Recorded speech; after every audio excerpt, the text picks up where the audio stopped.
短い階段です。これは山梨県にお住まいの鶴見さんという方がまだ高校生の頃の話で、彼の同級生に大変おかしなことをしている男がいたというのです。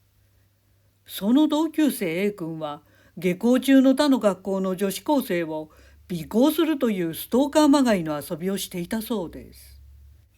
その A 君は放課後温泉町の旅館のバンケットのバイトを真面目に欠かさずしており、映画好きでよく甲府市内の映画館に週末出かけていました。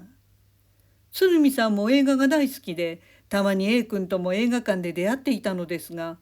まさかそんな誠実そうな A 君がストーカーの真似事をしているとは知らなかったそうです。それは高校3年のある日の午後のことでした。鶴見さんも部活は引退し、週末はバイトを始めていました。工場の倉庫でのバイトで、その日はたまたま早く上がったので、その A 君が映画を見に誘ってきたんだそうです。そこで鶴見さんと A 君2人で甲府市内の映画館に行きました。そして見終わって2人で映画館から外に出た時でした。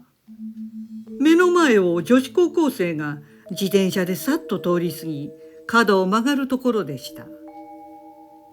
すると A 君が突然、よし、行こうぜと鶴見さんに声をかけたのです。鶴見さんは何が何だかわからなかったのですが、走っていく A 君を追いかけました。よく見ると A 君は今前を通った自転車の女子高校生の後を追いかけているのだと分かったそうです。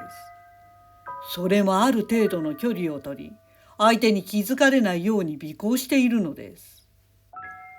鶴見さんは変なやつだな、何してんだと思いながら仕方なく A 君の後をついていく羽目になりました。すると相手の女子高校生も A 君の尾行に気がついたようで、自転車のスピードを上げていきました。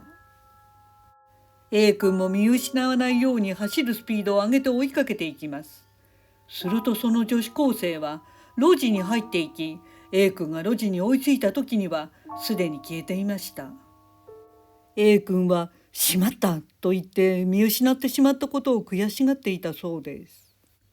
でも鶴見さんは彼女に通報されなくてよかったじゃないかと思いました。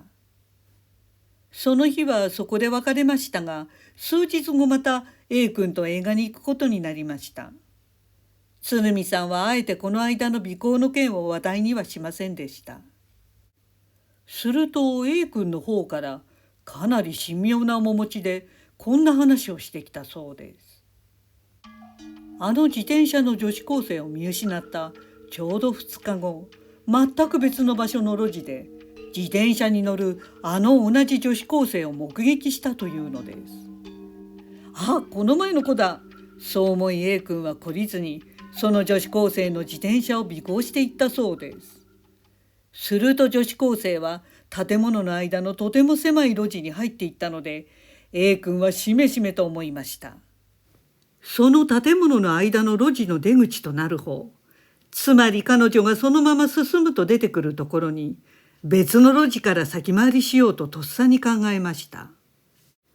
そして A 君がその別の路地に入ると、そこは美濃部線の線路ですぐ行き止まりになっていて、建物の間の路地とはつながっていなかったのです。A 君は慌てて引き返し、女子高生が入っていた路地側に走ったそうです。それは時間にしたらほんの数秒間のことでした。ところが彼女が入っていた路地には誰もいなかったのです。そこは開発エリアの買収された空き家が立ち並ぶ狭い通路で、奥は同じく美濃部線線路で行き止まりになっていました。空き家はすべて入り口が板で打ち付けられていて、中に入ることはできず、自転車ごと隠れられるところなどありませんでした。その通路は方向転換して戻るには自転車を持ち上げて反転しないとならない狭さなのです。その手間と所要時間を考えると、素早く戻った A 君に彼女が見つからないわけがありません。女子高生は自転車ごと消えてしまったのです。A 君はパニックになりました。背筋に嫌な汗を感じてすぐにその場から立ち去り、ゲーセンでドンキーコングをやりながら気を落ち着かせたそうです。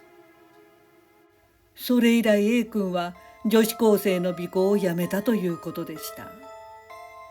ご視聴ありがとうございました。よろしければチャンネル登録といいねボタンをお願いします。